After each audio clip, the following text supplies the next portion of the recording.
जिले में स्थित पर्यटक स्थल चकराता घूमने आई थी, लेकिन यहाँ इन दोनों के साथ कुछ ऐसा हुआ जिसने देहरादून सहित पूरे उत्तराखंड को दहला दिया था। चलिए जानते हैं इस दोहरे हत्याकांड की खौफनाक कहानी इस वीडियो में सिलसिलेवार तरीके से। तो दोस्तों नमस्कार, क्राइम कहानी यूट्यूब चैनल में आप सभी का स्वागत है। यदि आप इस चैनल पर नए हो तो इस चैनल को सब्सक्राइब कर दीजिए। चलिए दोस्तों आज की कहानी को शुरू करते हैं। पश्चिम बंगाल के नदिया जिले में रहने वाले मृणाल कृष्णदास उन खुशहाल लोगों में से थे जो अपने बच्चों को पढ़ा लिखा कर किसी काबिल बना देते हैं। वह एक सरकारी बैंक में नौकरी करते थे। कुछ साल पहले मिली सेवानिवृत्ति के बाद उनका अधिकांश समय घर पर ही बीतता था। उनके परिवार में पत्नी काजोल दास के अलावे 2 बच्चे थे, मोमिता दास और बेटा मृगांक दास। मोमिता को चित्रकारी का शौक था। स्कूल कॉलेजों में होने वाली आर्ट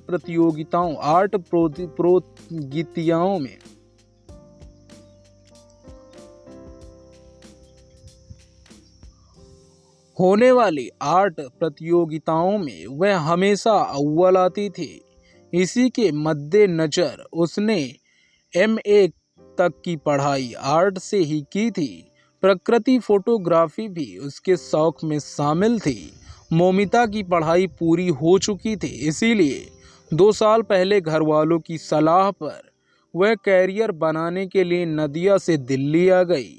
वह चूंकि समझदार थी, इसीलिए उसके अकेले दिल्ली आने पर माता पिता को ज़्यादा चिंता नहीं थी।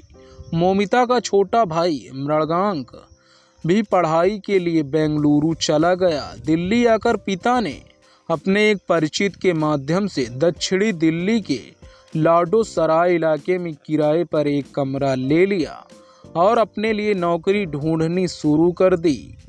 थोड़ी कोशिश के बाद उसे गुरुग्राम हरियाणा के एक निजी स्कूल में आर्ट टीचर की नौकरी मिल गई। 28 वर्षीय मोमिता स्वभाव से मिलनसार व खुश मिजाज थी। कुछ दिनों बाद मोमिता की दोस्ती ग्राफिक डिजाइनर अभिजीत पाल से हो गई। अभिजीत भी पश्चिम बंगाल के कोलकाता शहर का रहने वाला था और दिल्ली में रहकर अपना कैरियर बनाने की कोशिश कर रहा था। दोनों की आदतें, विचार और शौक एक जैसे थे, लिहाजा उनकी दोस्ती बदलते वक्त के साथ प्यार में बदल गई थी। उनकी इस दोस्ती की खबर उनके परिजनों तक भी पहुंच गई थी। मोमिता के माता पिता इस बात पर कोई एतराज नहीं किया करते थे। वे जानते थे कि बेटी ने जो कदम उठाया है वह कुछ सोच समझकर ही उठाया होगा। मोमिता को प्राकृतिक सौंदर्य से बहुत प्यार था। वह जब भी कहीं घूमने के लिए जाती थी तो अक्सर वहां की फोटोग्राफी किया करती थी। कुछ पत्र पत्रिकाओं में उसके द्वारा खींचे गए फोटो छपने भी लगे थे। बेटी की उपलब्धियों से मृणाल बहुत खुश थे। वे लगातार उसके संपर्क में रहते थे। 22 अक्टूबर 2004 की सुबह का वक्त था। मृणाल कृष्णदास के पास मोमिता का फोन आया। उसने बताया, पापा मैं आज उत्तराखंड जा रही हूँ। मृणाल ने पूछा, क्यों? मोमिता ने बताया कि बस घूमने और अच्छे फोटोग्राफ के लिए उत्तराखंड जा रही हूँ। मृणाल ने फिर से सवाल किया, अकेली जाओगी? नहीं पापा, मेरे साथ अभिजीत है, हम दोनों जा रहे हैं। बेटियां भले ही कितनी भी समझदार क्यों ना हो जाएं, माता पिता को हमेशा उनकी फिक्र लगी रहती है। मृणाल को भी उसकी फिक्र रहती थी, इसीलिए उन्होंने उसे सफ़र की सावधानियों के बारे में समझा दिया। मृणाल ने शाम को मोमिता को फ़ोन किया तो उसने बताया कि वे लोग देहरादून पहुंच गए हैं और कल से घूमने का प्रोग्राम बनाएंगे। अगले दिन उनकी बात हुई तो मोमिता ने बताया, पापा आज हम लोग चकराता जाएंगे, यहाँ की बहुत खूबसूरत जगह है। मोमिता की बातों से ही झलक रहा था कि उत्तराखंड पहुंचकर वह खुश थी। 24 अक्टूबर को मृणाल बहुत परेशान थे। उनकी परेशानी की वजह मोमिता थी। 23 अक्टूबर की शाम से उसका मौमिता से कोई संपर्क नहीं हो पा रहा था। बार बार मिलाने पर भी मोबाइल स्विच ऑफ आ रहा था। कृष्णा समझ नहीं पा रहे थे कि आखिर मौमिता का मोबाइल अचानक क्यों बंद हो गया। वह सैकड़ों मील दूर थे। उनकी परेशानी पत्नी काजोल से भी नहीं छुपी रह सकी। काजोल ने पूछा, आप क्यों परेशान हैं? मृणाल ने कहा, मौमिता का नंबर नहीं लग रहा है, नेटवर्क में नहीं होगा या मोबाइल की बैटरी वीक हो गई होगी। वह तो मैं भी समझता हूँ, लेकिन बहुत वक्त हो गया है।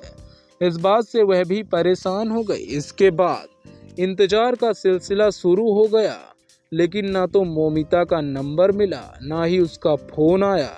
इससे पति पत्नी को किसी अनहोनी की आशंका होने लगी। देखते देखते 4 दिन बीत गए।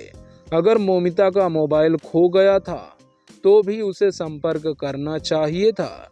ऐसा कभी नहीं होता था कि वह उन लोगों से बात न करे।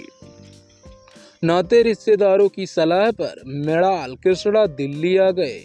अपने बेटे को भी उन्होंने बेंगलुरु से बुलवा लिया। मृणाल कृष्णा ने दिल्ली के थाना साकेत जाकर पुलिस को बेटी से संबंधित अपनी चिंता बताई। चिंता की बात यह थी कि मौमिता का अपने घर वालों से संपर्क नहीं हो पा रहा था। पुलिस ने गुमशुदगी संख्या 33A पर मौमिता की गुमशुदगी दर्ज कर ली। दूसरी तरफ कोलकाता में अभिजीत के घर वाले भी परेशान थे। उसका भी कुछ पता नहीं चल रहा था। उसके घर वालों ने कोलकाता में उसकी गुमशुदगी दर्ज करा दी थी। गुमशुदगी दर्ज करके मौमिता के मामले की जांच सब इंस्पेक्टर दुर्गा दास सिंह के हवाले कर दी गई। मामला एक युवक युवती के लापता होने का था। इस मामले में अपनी मर्जी से गायब हो जाने की आशंकाएं भी नहीं थी, क्योंकि मौमिता व अभिजीत के रिश्ते उनके परिजनों से छिपे नहीं थे। पुलिस ने कुछ दिन इंतजार किया। जब कोई पता नहीं चला तो दिल्ली पुलिस की एक टीम उत्तराखंड के लिए रवाना हो गई। इस बीच पुलिस ने मौमिता के मोबाइल की कॉल डिटेल्स हासिल कर ली थी। उसके मोबाइल की अंतिम लोकेशन उत्तराखंड की राजधानी देहरादून से 98 किलोमीटर दूर पर्यटक स्थल चकराता में पाई गई थी। इससे पहले उसके मोबाइल की लोकेशन देहरादून और विकास नगर में थी। यह भी पता चला कि मौमिता ने 23 अक्टूबर को अंतिम बार एक स्थानीय नंबर पर बात की थी।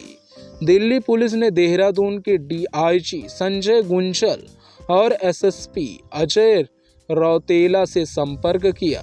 पुलिस ने उस नंबर की जांच पड़ताल कराई जिस पर मौमिता की बात हुई थी। वह नंबर टैक्सी चालक राजू दास पुत्र मोहन दास का निकला। राजू चकराता के गांव टुंग शैली का रहने वाला था। वह विकास नगर और चकराता के बीच टैक्सी चलाता था। दिल्ली पुलिस राजू तक पहुंच गई। पुलिस ने मौमिता का फोटो दिखाकर उससे पूछताछ किया तो उसने बताया, हाँ सर, यह लड़की एक लड़के के साथ विकास नगर से मेरी टैक्सी से चकराता तक गई थी। जांच अधिकारी ने पूछा, उसके बाद क्या हुआ था? उसके बाद मुझे नहीं पता सर, मुझे लड़की ने फ़ोन करके बुलाया था कि उन्हें चकराता जाना है। उस दिन हम लोग दोपहर में विकास नगर से चले थे। चकराता पहुंचकर उन्होंने मुझे मेरा भाड़ा दे दिया और मैं वापस आ गया। तुम्हें उन्होंने कुछ बताया? मतलब आगे का कोई प्रोग्राम नहीं सर, लेकिन हाँ, दोनों काफ़ी खुश थे और पूरा उत्तराखंड घूमने की बात कर रहे थे। टैक्सी चालक राजू देखने में सीधा साधा युवक लगता था। उसकी बातों में सच्चाई झलक रही थी। पूछताछ के बाद पुलिस ने उसे छोड़ दिया। उससे पूछताछ के बाद दिल्ली पुलिस वापस आ गई। मौमिता व अभिजीत के इस तरह गायब होने की वजह भी पुलिस नहीं समझ पा रही थी। पुलिस को जांच के लिए कोई ऐसा सिरा नहीं मिल पा रहा था जिससे दोनों के लापता होने का राज खुल सके। पुलिस ने मौमिता अभिजीत के मोबाइल को सर्चिंग में लगा दिया। दरअसल पुलिस को उम्मीद थी कि अगर उनके साथ कुछ गलत हुआ होगा तो हो सकता है कोई अन्य व्यक्ति उनके मोबाइलों का इस्तेमाल कर रहा हो। नवंबर से पहले सप्ताह में मौमिता के मोबाइल का इस्तेमाल किया गया। पुलिस ने उस नंबर की जांच कराई तो उसके मोबाइल में इस्तेमाल हुआ था एक नंबर चक्राता के टैक्सी चालक राजू का ही निकला। इससे वह एक बार फिर शक के दायरे में आ गया। हालांकि पहली पूछताछ में पुलिस ने राजू के बयानों को सही मान लिया था, लेकिन मौमिता का मोबाइल उसके पास कैसे आया, यह एक बड़ा सवाल था। अब पुलिस को आशंका होने लगी कि मौमिता और अभिजीत के साथ जरूर कोई अनहोनी हुई है। इसके बाद पुलिस टीम एक बार फिर उत्तराखंड के लिए रवाना हो गई। इस टीम में SI Durgadas Singh, head constable Sudhir Kumar और गोपाल शामिल थे। डीआईजी संजय गुंजालकर सहयोग का आश्वासन दिया। उन्होंने इस बाबत विकास नगर सीओ एसके सिंह को कार्रवाई के निर्देश भी दिए। दिल्ली पुलिस की टीम के साथ थाना प्रभारी विकास नगर चंदन सिंह, विष्ट चक्राता थाना प्रभारी मुकेश लेडी, विकास नगर थाने के हेड कांस्टेबल दिनेश ठाकुर, चौकी प्रभारी नरेंद्र कांस्टेबल, अमित भक्त, धर्मेंद्र धामी और सोवन सिंह भी थे। दिल्ली व उत्तराखंड पुलिस की टीम ने 10 नवंबर को टैक्सी चालक राजू को हिरासत में ले लिया। विकास नगर के सीओ एसके सिंह ने राजू से पूछताछ की तो उसने पुलिस को घुमाने का प्रयास किया, लेकिन पुलिस इस बार उसके साथ सख्ती से पेश आई तो उसने जो राज खोला उसे सुनकर सभी शर्मसार हो गए। राजू ने अपने ही गांव के 3 दोस्तों के साथ मिलकर मौमिता और अभिजीत की हत्या कर दी थी। पुलिस ने उनके दोस्तों बबलू, गुड्डू और कुंदन को भी गिरफ्तार कर लिया। पुलिस की विस्तृत पूछताछ में इन लोगों की सारी करतूत सामने आ गई, जो दिल दहला देने वाली थी। राजू का परिवार बेहद साधारण था। उसने बचपन से ही गरीबी देखी थी, लेकिन युवा होते होते उसके परिवार की गरीबी से निजात दिलाने की ठान ली थी। वह टैक्सी चलाने लगा। उसके टैक्सी रूट में विकास नगर, चक्राता और देहरादून शामिल थे। राजू बुरी लतों का शिकार था। इसके लिए वह अकेला नहीं बल्कि उसकी संगत भी जिम्मेदार थी। गांव के ही बबलू, गुड्डू और कुंदन से उसकी गहरी दोस्ती थी। वह भी उन्हीं की तरह थे। वह आए दिन बैठते थे और बड़ी बड़ी बातें करते थे। चारों की सोच एक जैसी थी। वे लोग हमेशा एक ही बात सोचा करते थे कि शॉर्टकट अपनाकर जीवन में कैसे आगे बढ़ा जाए। शराब पीने के बाद उनके सपने और भी जाग जाते थे। राजू जो कमाता था उसमें उसका पूरा नहीं पड़ता था। कोई और होता तो शायद ऐसी नौबत नहीं आती। उसकी बुरी लतों की वजह से उसकी कमाई की आधी रकम पीने लाने में उड़ जाती थी। उत्तराखंड की आबादी का एक हिस्सा पर्यटन का निर्भर है। यहाँ लाखों पर्यटक आते हैं, जिनसे स्थानीय लोगों की आजीविका चलती है। पुराने विचारों वाले लोग आज भी पर्यटकों को सम्मान की नज़र से देखते हैं।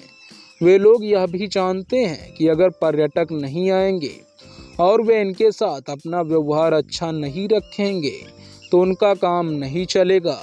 लेकिन राजू नई पीढ़ी का युवक था। उसे इन बातों से कोई मतलब नहीं था। वह पर्यटकों से उल्टे सीधे पैसे ऐंठने को अपनी कला समझता था। जो लोग समय हालात के हिसाब से खुद को स्थापित नहीं करते, जिंदगी अक्सर उन्हें अपने हिसाब से परेशान करती रहती है। राजू के साथ भी ऐसा ही था। वह आर्थिक तंगी से जूझता रहता था। 22 अक्टूबर को मौमिता और अभिजीत दोनों ट्रेन से देहरादून पहुंचे थे।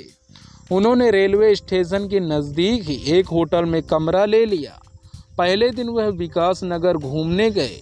लौटकर शाम को होटल से नंबर लेकर उन्होंने टैक्सी चालक राजू से बात की और उसे अगले दिन चक्राता चलने के लिए बुक कर लिया।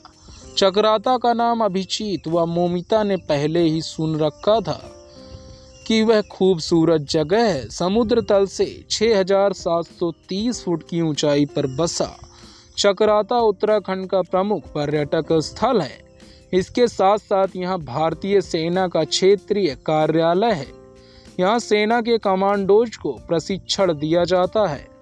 चक्राता में यहाँ खूबसूरत घने जंगल हैं। वहीं टाइगर फॉल, यमुना नदी जैसे स्थल पर्यटकों को लुभाते हैं। गर्मियों में पर्यटकों की संख्या यहाँ और भी बढ़ जाती है। जैसे कि 22 अक्टूबर की शाम को ही बात हो चुकी थी। अगले दिन यानी 23 अक्टूबर की दोपहर को राजू अभिजीत और मौमिता को अपनी टैक्सी में बैठाकर चक्राता ले गया। वहाँ का प्राकृतिक सौंदर्य देखकर दोनों बहुत खुश हुए। राजू के व्यवहार से भी दोनों खुश थे। राजू पूरे रास्ते उनकी बातें सुनता रहा और वहाँ के बारे में बताता रहा। बातचीत व पहनावा देखकर राजू को लग गया था कि दोनों ही अच्छे घरों से ताल्लुक रखते हैं। बस यहीं से उसका दिमाग घूम गया और उसने उन्हें लूटने की ठान ली। अभिजीत व मौमिता चक्राता घूमते रहे। इस बीच राजू ने कुछ देर में वापस आने की बात कही और अपने तीनों आवारा दोस्तों से मिला। राजू ने उन्हें बताया, बाहर की एक पार्टी है, मुझे लगता है उनके पास अच्छा माल है, उन्हें लूटा जाए तो कुछ दिन आराम से बीत जाएंगे। हम पकड़े भी तो जा सकते हैं, खाक पकड़े जाएंगे। दोनों बंगाल के रहने वाले हैं, यहीं कहीं ठिकाने लगा देंगे। राजू ने कहा तो चारों ने मिलकर लूटपाट की योजना बना ली। इसके बाद उन्होंने शराब पीकर राजू जाने लगा तो उसने तीनों दोस्तों से टाइगर फॉल के बाहर मिलने को कहा। इसके बाद राजू अभिजीत व मौमिता के पास गया और उन्हें टाइगर फॉल घुमाने के ले गया। दोनों को प्राकृतिक नज़ारों में बहुत लुभाया। वहां से वापसी के वक्त शाम होना शुरू हो गई थी। जैसे ही वे सड़क पर आए तो योजना के अनुसार वहां बबलू, गुड्डू व कुंदन मिल गए। राजू ने उन्हें अपनी टैक्सी में बैठा लिया। यह देखकर मौमिता ने विरोध किया, भैया जब हम टैक्सी बुक है तो किसी को क्यों बैठा रहे हो? मौमिता साहब, यह मेरे गांव के साथी हैं, इन्हें बस थोड़ा आगे रास्ते में छोड़ना है, आपको कोई परेशानी नहीं होगी, आप आराम से बैठिए। राजू ने समझाया तो मौमिता व अभिजीत ने विश्वास कर लिया। अभिजीत और मौमिता दोनों कला प्रेमी थे। चालाकियों से उनका वास्ता नहीं था, इसीलिए भरोसा कर लिया। राजू के तीनों दोस्त भी टैक्सी में सवार हो गए। थोड़ा आगे जाने पर बबलू व अन्य ने राजू से स्थानीय भाषा में मौमिता से छेड़छाड़ करने की बात कही तो उसने थोड़ा अंधेरा होने का इंतजार करने को कहा। मौमिता व अभिजीत नहीं जानते थे कि विश्वास करके वह चंडाल की चौकड़ी में फंस चुके हैं। हल्का अंधेरा हुआ तो राजू के साथियों ने मौमिता से छेड़छाड़ शुरू कर दिया। उनका यह रवैया दोनों को ही खराब लगा। उन्हें ऐसी उम्मीद कतई नहीं थी। अभिजीत ने उनका विरोध किया, यह क्या बदतमीजी है, क्या हम कुछ नहीं कर सकते? तीनों ने बेशर्मी से हंसते हुए उन्हें धमकाया, चुपचाप बैठो वरना। अभिजीत ने पूछा, वरना क्या? उठाकर खाई में फेंक देंगे और किसी को पता भी नहीं चलेगा। उस वक्त सड़क पर सन्नाटा था, बावजूद इसके अभिजीत नहीं डरा। अभिजीत को लगा कि वह ऐसे नहीं मानेंगे तो उसने उन लोगों से हाथापाई शुरू कर दी। इससे बौखलाए युवकों ने टैक्सी में पड़ी रस्सी निकालकर अभिजीत का गला दबा दिया। फलस्वरूप उसने छटपटाकर दम तोड़ दिया। मौमिता ने विरोध किया तो उन्होंने उसके साथ भी मारपीट की। वह डर से कांप रही थी। तीनों ने अभिजीत के शव को टैक्सी के पीछे डाल दिया। युवकों ने सिर पर हैवानियत सवार थी।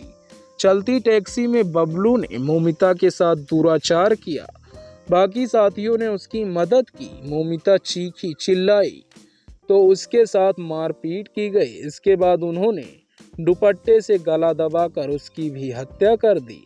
मरने से पहले मौमिता बहुत गिड़गिड़ाती रही, लेकिन किसी को उस पर दया नहीं आई। दोनों का सामान लूटकर थोड़ा आगे जाकर राजू ने टैक्सी रोक दी। चारों उसने मिलकर लाखा मंडल के पास एक पुल से मौमिता के शव को यमुना नदी में फेंक दिया। ये लोग अभिजीत का शव भी फेंकने वाले थे कि तभी एक गाड़ी आती दिख जाने से रुक गए और वहां से आगे बढ़ गए। आगे जाकर उन्होंने अभिजीत के शव को चकराता के लाखा मंडल मार्ग पर क्लांसी के पास नौगांव इलाके की खाई में फेंक दिया। लूटा गया सामान आपस में बांटकर सभी अपने अपने घर चले गए। दोनों के मोबाइल उन्होंने स्विच ऑफ करके उनके सिम कार्ड निकालकर फेंक दिए। उधर संपर्क टूटने से मोमिता और अभिजीत के घर वाले परेशान हो गए थे और उन्होंने दोनों की गुमशुदगी दर्ज करवा दी। लूटे गए मोबाइलों का किसी ने इस्तेमाल नहीं किया।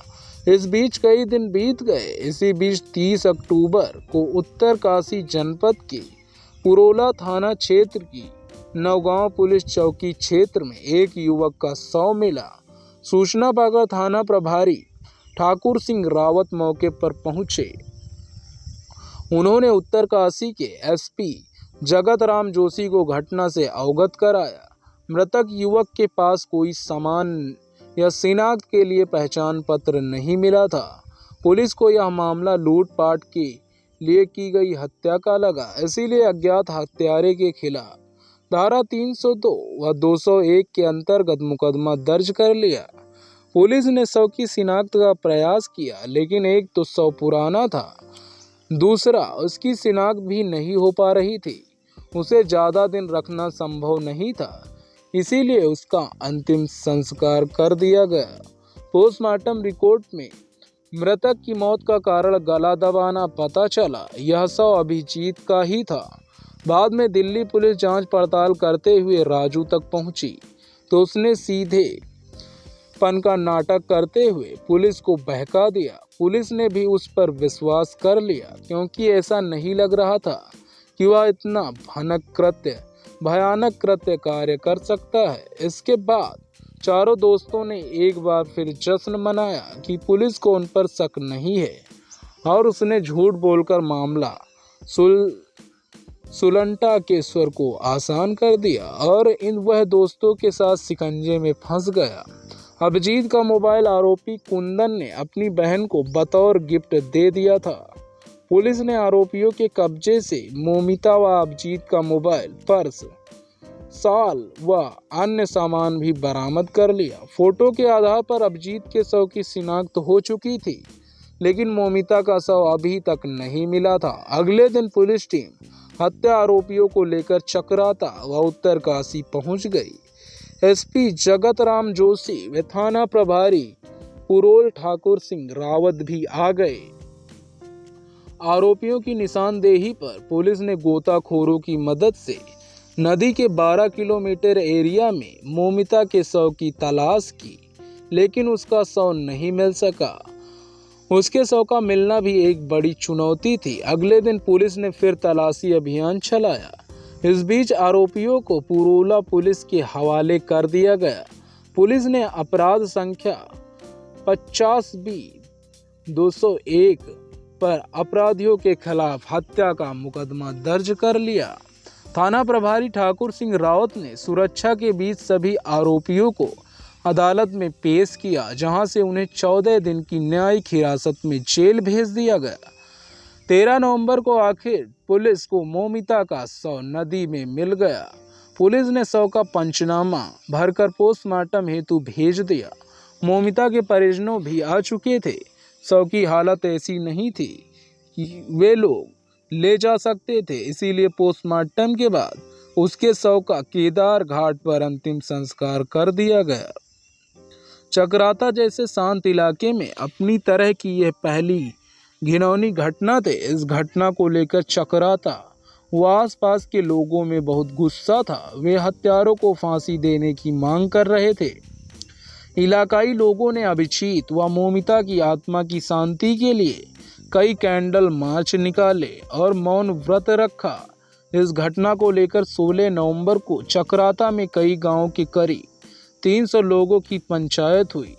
पंचायत में सर्वसम्मति से आरोपियों का सामाजिक बहिष्कार दिया गया। निर्णय लिया गया कि उनके घर वाले न तो उनसे जेल में मिलने जाएंगे और न ही उनकी पैरवी करेंगे। घर वालों ने उनसे नाता तोड़ दिया। लोगों को आशंका है कि इलाके की छवि धूमिल होने से पर्यटकों की संख्या पर बुरा प्रभाव पड़ेगा।